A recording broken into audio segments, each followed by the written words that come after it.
Tutorial kuliah pengantar bisnis topik kelima dari 32 topik. Lingkungan bisnis dan sistem ekonomi. Disajikan oleh channel Global Tutorial. Semua bisnis dengan berbagai ukuran, dimanapun lokasinya, apapun misinya dan sebagainya pasti memiliki lingkungan baik lingkungan internal maupun lingkungan eksternal yang mempengaruhinya. Lingkungan bisnis internal merupakan lingkungan bisnis yang langsung berhubungan dengan atau berpengaruh langsung pada usaha menghasilkan barang atau memberikan layanan kepada konsumen. Lingkungan bisnis internal ini meliputi berbagai kondisi faktor produksi yang digunakan dalam proses produksi, seperti kondisi ruangan tempat bisnis dilakukan, para pelaku bisnis atau kegiatan operasional seperti keahlian, pengalaman, keterampilan, kepribadian, sikap dan kerja, loyalitas karyawan, dan ketersediaan modal baik dalam kuantitas maupun kualitasnya yang meliputi modal uang atau pendanaan dan berbagai peralatan atau fasilitas proses produksi. Ketersediaan bahan atau material yang digunakan dalam proses produksi baik dalam kualitas maupun kuantitasnya juga merupakan lingkungan internal yang mendukung bisnis tersebut. Lingkungan bisnis internal ini merupakan persyaratan mutlak untuk berjalannya suatu proses bisnis. Lingkungan bisnis eksternal merupakan lingkungan yang berada di luar perusahaan atau di luar bisnis. Lingkungan eksternal meliputi lingkungan umum dan lingkungan industri. Lingkungan umum adalah sekumpulan elemen-elemen dalam masyarakat yang lebih luas yang mempengaruhi suatu industri dan perusahaan-perusahaan yang ada di dalamnya. Lingkungan eksternal umum meliputi lingkungan bisnis domestik, lingkungan bisnis global, lingkungan teknologi, lingkungan politik dan hukum, lingkungan sosial budaya, dan lingkungan ekonomi. Bisnis selalu terikat dengan lingkungannya. Lingkungan bisnis dipengaruhi oleh berbagai faktor, yaitu faktor sosial, faktor teknologi, faktor ekonomi, dan faktor politik. Faktor sosial meliputi faktor demografi, gaya hidup, nilai-nilai, struktur usia dalam populasi, dan struktur penghasilan dalam populasi. Faktor teknologi meliputi tersedianya peralatan, teknologi, dan produk. Faktor ekonomi meliputi pertumbuhan ekonomi, inflasi, tren pasar, perekonomian lokal, dan keadaan pasar. Faktor politik meliputi hukum, peraturan, dan kebijakan yang memungkinkan terjadinya pengembangan. Lingkungan industri merupakan serangkaian faktor-faktor ancaman dari pelaku bisnis baru, supplier, pembeli, produk pengganti, dan intensitas persaingan di antara para pesaing yang secara langsung mempengaruhi perusahaan dan tindakan dan tanggapan kompetitifnya. Analisis lingkungan industri terfokus pada pemahaman akan faktor-faktor dan kondisi-kondisi yang akan mempengaruhi profitabilitas perusahaan dan analisis pesaing terfokus pada prediksi terhadap dinamika tindakan-tindakan, respon-respon, dan kemauan para pesaing. Lingkungan industri juga merupakan tingkatan dari lingkungan eksternal organisasi yang menghasilkan komponen-komponen yang secara normal memiliki dampak yang relatif lebih spesifik dan langsung terhadap operasional perusahaan. Kekuatan-kekuatan yang mempengaruhi persaingan industri adalah ancaman masuknya pendatang baru, tingkat persaingan di antara pesaing yang ada, tekanan produk pengganti, kekuatan tawar-menawar pembeli, dan kekuatan tawar-menawar pemasok. Lingkungan eksternal dapat dibedakan menjadi lingkungan eksternal mikro dan lingkungan eksternal makro. Lingkungan mikro adalah lingkungan yang terkait langsung dengan kegiatan operasional organisasi, meliputi pesaing, pelanggan, pemasok, pembuat aturan, dan partner strategis perusahaan. Pesaing merupakan organisasi lain yang memperebutkan sumber daya, terutama uang konsumen. Pelanggan merupakan siapapun yang membayar uang untuk memperoleh barang atau layanan. Pemasok merupakan organisasi yang menyediakan sumber daya bagi organisasi lain. Pembuat aturan adalah pihak yang mengendalikan, mengatur, dan mempengaruhi kebijakan dan praktik sebuah organisasi. Partner strategis adalah dua organisasi atau lebih yang bekerja sama dalam suatu kemitraan. Lingkungan makro merupakan lingkungan ekonomi, politik, sosial, budaya, teknologi, dan lingkungan internasional. Lingkungan internal merupakan lingkungan yang berada di dalam perusahaan dan mempengaruhi daur hidup perusahaan. Lingkungan internal terdiri dari struktur, budaya, dan sumber daya. Lingkungan internal perlu dianalisis untuk mengetahui kekuatan dan kelemahan yang ada di dalam perusahaan. Struktur adalah cara perusahaan diorganisasikan yang berkenaan dengan komunikasi, wewenang dan arus kerja. Struktur sering juga disebut rantai perintah dan digambarkan secara grafis dengan menggunakan bagan organisasi. Budaya merupakan pola keyakinan, pengharapan, dan nilai-nilai yang dibagikan oleh anggota organisasi. Norma-norma organisasi secara khusus memunculkan dan mendefinisikan perilaku yang dapat diterima anggota dari manajemen puncak sampai karyawan operatif. Sumber daya adalah aset yang merupakan bahan baku bagi produksi barang dan jasa organisasi. Aset ini dapat meliputi sumber modal, kemampuan manajerial, sumber daya manusia, pengetahuan keuangan, produksi, teknologi, kemampuan, dan bakat manajerial seperti aset keuangan dan fasilitas perusahaan dalam wilayah fungsional. Lingkungan bisnis internal tersebut dapat merupakan pelanggan internal perusahaan. Dalam konsep manajemen kualitas, pelanggan internal merupakan proses produksi sesudahnya. Bila pelanggan internal dapat dilayani dengan baik, maka produk yang dihasilkan pasti akan sangat baik dan sesuai dengan harapan. Pelanggan internal ini juga nantinya akan melayani pelanggan eksternal seperti konsumen. Oleh karena itu, apabila perusahaan akan memberikan yang terbaik bagi pelanggan eksternalnya yaitu konsumen, maka perusahaan harus terlebih dahulu memberikan yang terbaik bagi pelanggan internalnya, yaitu karyawan dan berbagai fasilitas produksi dan sumber daya perusahaan. Lingkungan bisnis domestik menunjukkan lingkungan tempat berlangsungnya kegiatan operasional bisnis. Secara umum, lingkungan bisnis domestik meliputi pelanggan, pemasok, dan pesaing yang berada di sekitar lokasi tempat bisnis dilakukan. Bisnis pasti akan berusaha menjalin hubungan yang baik dan dekat dengan para pelanggan, menjalin hubungan yang kuat dengan para pemasok, dan akan menggunakan pesaing sebagai pembanding kemampuan atau prestasi kerjanya dan sebagai tempat belajar bagi perusahaan, dengan melakukan studi banding. Walaupun lingkungan bisnis domestik merupakan lingkungan eksternal, namun lingkungan ini berpengaruh besar dalam kelangsungan hidup perusahaan atau organisasi. Sementara itu, lingkungan bisnis global juga merupakan kekuatan internasional yang mempengaruhi bisnis. Faktor-faktor yang mempengaruhi lingkungan global adalah perjanjian atau kesepakatan perdagangan, kondisi perekonomian dunia, ketidakpastian politik dunia, dan sebagainya. Lingkungan bisnis global merupakan lingkungan bisnis yang berpengaruh dalam perkembangan perusahaan terutama yang akan memasuki pasar internasional. Perusahaan yang akan memasuki pasar internasional harus melihat kondisi persaingan di pasar internasional, peraturan perdagangan di pasar internasional, dan berbagai hambatan dalam memasuki pasar internasional. Hal ini disebabkan perbedaan kondisi sosial, ekonomi, politik, regulasi, hukum, dan budaya yang berlaku di masing-masing negara berbeda. Untuk memasuki pasar internasional, perusahaan harus mampu menyesuaikan produk, barang atau layanan, sesuai dengan kondisi masyarakat setempat. Faktor budaya, pesaing, nilai tukar, pemasok dari negara lain, dan kesempatan pasar internasional juga merupakan lingkungan bisnis global. Lingkungan teknologi juga harus mendapatkan perhatian dalam melakukan bisnis. Perkembangan teknologi yang sangat cepat akhir-akhir ini telah mempengaruhi kondisi bisnis yang ada. Bisnis yang semula mengharuskan pemilik atau pelaku bisnis bertemu atau bertatap muka langsung dalam mengadakan negosiasi soal bisnis kini mendapatkan kemudahan dengan adanya internet. Mereka dapat melakukan bisnis melalui email yang tidak dapat saling memandang, hingga melakukan telekonferensi yang dapat saling memandang, mendengarkan suaranya, bahkan dapat memahami kondisi rekan atau relasi bisnisnya tersebut. Perusahaan atau organisasi harus mampu menyesuaikan diri dengan perkembangan teknologi yang ada tersebut. Teknologi yang dimaksud juga dapat meliputi metode, sistem, atau cara kerja sehingga metode, sistem, dan cara kerja perusahaan juga harus selalu diperbaiki agar sesuai dengan perkembangan lingkungan teknologi yang ada. Lingkungan teknologi pada umumnya meliputi semua cara yang dilakukan perusahaan untuk dapat menciptakan nilai. Teknologi juga meliputi pengetahuan sumber daya manusia, metode kerja, lingkungan fisik, sistem pemrosesan elektronik dan telekomunikasi, dan berbagai sistem lain yang digunakan untuk melakukan kegiatan bisnis.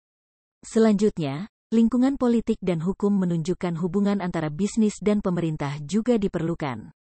Sistem hukum atau legal menentukan dan mengatur berbagai aspek dalam organisasi yang meliputi periklanan, keamanan, kesehatan, dan standar yang dapat diterima dalam melakukan bisnis. Stabilitas politik dan pemerintahan juga mempengaruhi kondisi operasional bisnis. Selain itu, hubungan politik antar negara yang sedang melakukan hubungan bisnis juga akan terganggu dengan adanya ketidakstabilan kondisi politik salah satu atau kedua negara tersebut. Ada kalanya juga, suatu negara memberlakukan politik dagang yang berlaku untuk beberapa negara, seperti pembatasan jumlah, pelarangan barang yang masuk dari negara-negara tertentu, dan sebagainya. Lingkungan sosial budaya dalam bisnis meliputi adat istiadat, nilai, moral, dan karakteristik demografis dalam masyarakat di mana organisasi bisnis tersebut berfungsi. Proses sosial budaya juga menentukan produk dan jasa yang ditawarkan dan standar bisnis yang dijalankan. Perbedaan sosial dan budaya berpengaruh pula dalam menerima atau menolak barang atau layanan tertentu yang akan ditawarkan ke negara tersebut. Selain produk yang ditawarkan, perbedaan sosial budaya juga tergambar dalam kegiatan promosi atau periklanan terhadap suatu produk. Perbedaan sosial budaya inilah yang memaksa perusahaan menyesuaikan produknya dengan penerimaan masyarakat setempat. Sementara itu, lingkungan ekonomi menunjukkan kondisi perekonomian yang relevan yang ada dalam sistem perekonomian di mana organisasi bisnis tersebut berada. Melakukan perdagangan internasional dengan negara yang menganut sistem perekonomian pasar yang ditentukan oleh kekuatan penawaran dan permintaan tentu akan sangat berbeda dibandingkan dengan melakukan perdagangan internasional dengan negara yang menganut sistem perekonomian sosialis atau komunis yang banyak ditentukan oleh pemerintah. Kinerja perusahaan banyak dipengaruhi oleh faktor-faktor perekonomian makro, yaitu pertumbuhan ekonomi, inflasi, dan tingkat suku bunga. Pertumbuhan ekonomi. Pertumbuhan ekonomi merupakan perubahan secara umum kegiatan perekonomian. Bila pertumbuhan ekonomi lebih tinggi dari kondisi normal, maka penghasilan karyawan suatu negara secara keseluruhan meningkat dan tingkat pembelian produk dan jasa juga meningkat sehingga pendapatan perusahaan naik. Bila pertumbuhan ekonomi negatif selama 2 kuartal secara terus-menerus maka hal tersebut disebut resesi. Ada 2 indikator pertumbuhan ekonomi, yaitu pendapatan agregat, aggregate expenditures, dan produk domestik bruto atau PDB, gross domestic product. Pendapatan agregat adalah total produksi barang dan jasa dan total pendapatan yang diterima. Total produksi barang dan jasa tersebut tentu saja dipengaruhi oleh total permintaan terhadap barang dan jasa tersebut. Pertumbuhan ekonomi diinterpretasikan sebagai persentase perubahan PDB dari satu periode, satu kuartal, ke periode lain. Bisnis akan memonitor pertumbuhan ekonomi yang menjadi tanda adanya perubahan terhadap permintaan produk dan jasa. Indikator lain pertumbuhan ekonomi adalah tingkat pengangguran. Tingkat pengangguran juga harus dimonitor karena indikator ini dapat menunjukkan apakah kondisi perekonomian masih dapat diperbaiki atau ditingkatkan. Menurut Madura, terdapat 4 macam pengangguran, yaitu A. Pengangguran friksional atau natural, yaitu pengangguran yang bersifat sementara yang disebabkan oleh keahliannya yang kurang sesuai dengan pasar tenaga kerja, namun mendapatkan kesempatan di tempat lain. B. Pengangguran musiman, yaitu pengangguran yang disebabkan karena keahliannya belum dibutuhkan di masa atau kurun waktu tertentu. C. Pengangguran siklus, yaitu pengangguran yang disebabkan oleh buruknya kondisi perekonomian. Ketika permintaan produk dan jasa menurun selama periode waktu tertentu maka perusahaan akan mengurangi jumlah karyawannya. D. Pengangguran struktural, yaitu pengangguran yang disebabkan tenaga kerja tidak mempunyai keterampilan yang dibutuhkan. Dari keempat jenis pengangguran tersebut maka pengangguran siklus adalah tingkat pengangguran yang digunakan sebagai indikator perekonomian. Rendahnya pengangguran siklus menunjukkan pertumbuhan ekonomi meningkat. Beberapa perusahaan ada yang sangat sensitif terhadap kondisi perekonomian, namun beberapa perusahaan lainnya tidak. Pada umumnya perusahaan yang sensitif terhadap kondisi perekonomian adalah perusahaan yang menghasilkan produk elektronik atau produk mewah lainnya dan jasa konsultan kecantikan yang juga masih dianggap sebagai pelayanan mewah. Inflasi. Inflasi merupakan kenaikan harga produk dan jasa secara umum pada periode waktu tertentu. Tingkat inflasi dapat diukur dari persentase perubahan indeks harga konsumen. Inflasi dapat mempengaruhi biaya operasi perusahaan untuk menghasilkan produk atau jasa. Selanjutnya, terdapat 2 jenis inflasi, yaitu inflasi karena tarikan biaya, cost push inflation, dan inflasi karena tarikan permintaan, demand pull inflation. Inflasi karena dorongan biaya terjadi apabila kenaikan harga-harga barang disebabkan adanya kenaikan biaya. Hal ini dapat terjadi apabila harga bahan bakar minyak, BBM, meningkat sehingga biaya transportasi meningkat, dan diikuti dengan meningkatnya bahan baku dan berbagai bahan dan barang lain yang dapat mendorong perusahaan menetapkan harga produk dan jasa lebih tinggi untuk menutup biaya produksinya. Jenis inflasi yang kedua adalah inflasi karena tarikan permintaan, yaitu inflasi yang disebabkan oleh meningkatnya permintaan yang ditanggapi perusahaan dengan menaikkan harga barang agar keuntungannya meningkat.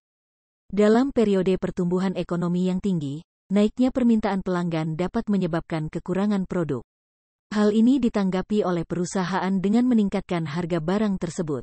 Pertumbuhan ekonomi yang tinggi juga dapat menyebabkan menurunnya pengangguran karena perusahaan berusaha memenuhi permintaan pelanggan, juga berusaha meningkatkan upah karyawan agar mereka tetap mau bekerja di perusahaan tersebut. Meningkatnya upah menyebabkan biaya produksi meningkat sehingga harga barang dan jasa yang ditawarkan juga meningkat. Tingkat suku bunga. Tingkat suku bunga menunjukkan biaya peminjaman uang di bank. Perubahan tingkat suku bunga pasar mempengaruhi biaya bunga perusahaan terutama untuk perusahaan yang meminjam dana kepada bank untuk menjalankan proses bisnisnya. Tingkat suku bunga berpengaruh pada biaya modal perusahaan sehingga suatu proyek akan layak pada tingkat suku bunga yang rendah namun akan menjadi tidak layak bila tingkat suku bunga menjadi lebih tinggi.